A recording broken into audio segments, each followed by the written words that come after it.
Muhammad, peace be upon him, learnt the discipline of responsibility. A youth who met every task with calm precision. When the walls of the Kaaba weakened from flood and time, Quraysh gathered to rebuild it. Bismillahir Rahmanir Rahim. My beloved brothers and sisters, today we continue our journey through the life of Muhammad, peace be upon him, the one whom Allah chose to purify hearts, elevate character, and teach the world the meaning of mercy. Before revelation descended, before the cave of Hira, before the Quran touched the earth, Allah was shaping the character of the one who would carry his final message. In the streets of Makkah, in its markets, in its gatherings and disputes, a young man walked with a heart filled with light. A man who never bowed to idols, a man whose words were truth, a man whose presence softened even the harshest soul. He did not come to lead armies. He did not come to seek power. He simply lived with honesty, humility, and grace. And the world around him began to whisper the name Al-Amīn, the Trustworthy. So come with me, let us witness how Allah prepared His messenger, not through wealth, not through comfort, but through character.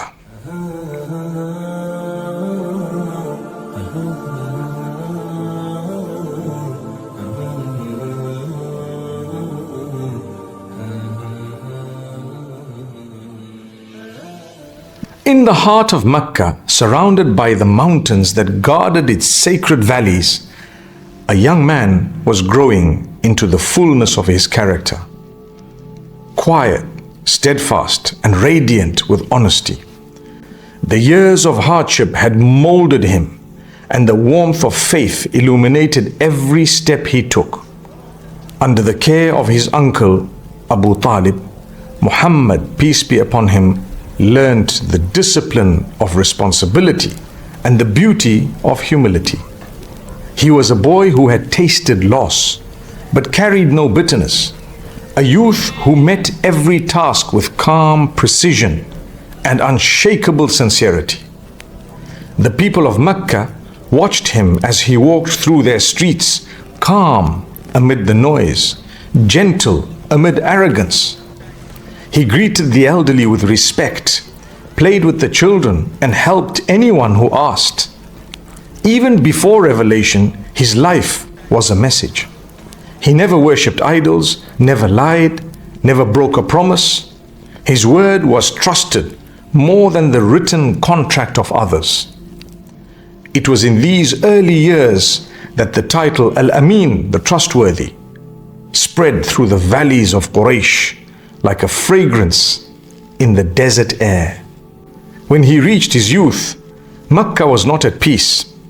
A dispute between Quraysh and the tribes of Qais had flared into bloodshed. It was called Harb al-Fijār, the war of the sacred months. For violence had dared to enter the time Allah had decreed for peace. The young Muhammad, peace be upon him, he stood beside his uncle, gathering scattered arrows and passing them quietly into their hands. Even in the shadow of chaos, his calm presence softened hearts. He learned that the true strength lies not in anger, but in restraint, and that courage without mercy is only another form of weakness. As the years moved on, his character deepened. In the markets, he traded with fairness, while others cheated for gain. In the stillness of night, he reflected under the stars, searching for the voice of truth that echoed through creation. People came to him with disputes, trusting that he would never favor one over another. He became the unseen pillar that held the moral weight of Makkah together. Among those who heard of him was Khadījah bint Khuwaylid, may Allah be pleased with her, a woman of noble lineage and unmatched reputation. Wealthy but wise, she valued honesty more than profit. When she learned of Al-Amīn, she sent him a proposal to lead her trade caravan to the lands of Syria. He accepted with quiet dignity, and with him went her trusted servant Maysarah. The journey north was long and harsh, but wherever Muhammad, peace be upon him, went, blessings seemed to follow. He weighed goods with precision, spoke with kindness, and treated his companions with dignity. In the markets of Busra, his words inspired trust before he ever struck a deal. When the caravan returned, it carried not only profit, but something rarer, the fragrance of sincerity. When Khadījah, may Allah be pleased with her, heard Maysarah's account, she felt a certainty that stilled her heart. She saw in him not only an honest merchant, but a man of truth whose soul reflected the purity she had always sought.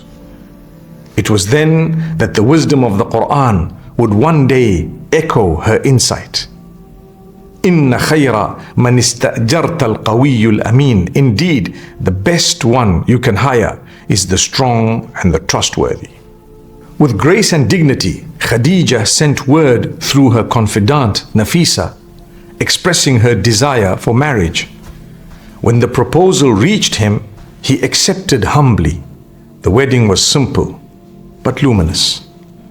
Quraysh gathered to witness a union that would bless the earth, a home built upon faith, tenderness, and mutual respect. In that union was the foundation of serenity. She offered him comfort, and he gave her certainty.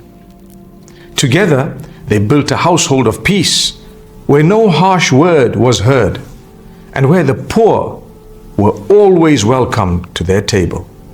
In those blessed days, the air of Makkah seemed gentler. Children played around their courtyard, and kindness radiated from their door. The Prophet, peace be upon him, would mend his own clothes, serve his family, and share his food without pride.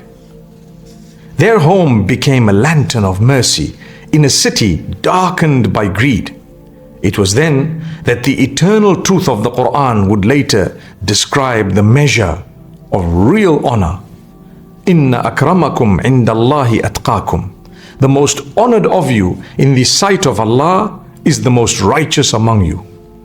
Years passed, and the young merchant became the moral compass of Makkah.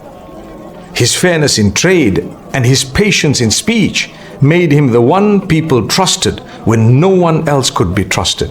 Yet even as his name became known across Arabia, his heart remained free of pride. He was preparing, though he did not yet know it, for a role that would reshape the destiny of humankind. When the walls of the Kaaba weakened from flood and time, Quraysh gathered to rebuild it. Tribe by tribe, they carried the stones, working together until the final moment, the placement of the black stone. A dispute erupted. Who would claim the honor? Swords nearly left their sheaths before an elder intervened. Let the next man who enters decide, he said. The crowd turned, and through the gates walked Muhammad, peace be upon him. A wave of relief washed over the people. It's Al-Amīn, they cried. The Prophet, peace be upon him, listened quietly to each tribe, then took a piece of cloth, placed the black stone upon it, and invited the chiefs of every clan to hold its corners together. With their hands united, he lifted the stone and placed it into its sacred position with his own blessed hands. In that moment, centuries of pride melted into unity. The people looked to him not as a man of tribe, but as a man of truth. The city exhaled. Peace settled once more over a sanctuary. No one realized that the one who restored the house of Allah that day would soon be chosen to restore the hearts of humanity. His wisdom had prevented bloodshed, but his destiny would bring something far greater: revelation. And as night fell over Makkah, the Quran would one day describe what was already written in the heavens. تبارك الذي نزل الفرقان على عبده ليكون للعالمين نذيرا. Blessed is he who sent down the criterion upon his servant, that he may be a warner to the worlds. In the next episode, inshallah, we will walk with him to the mountain of Hira, where the silence of the night met the voice of eternity. Until then, may Allah soften our hearts, beautify our character, and make us among those who follow his example sincerely. Sallallahu ala Muhammad.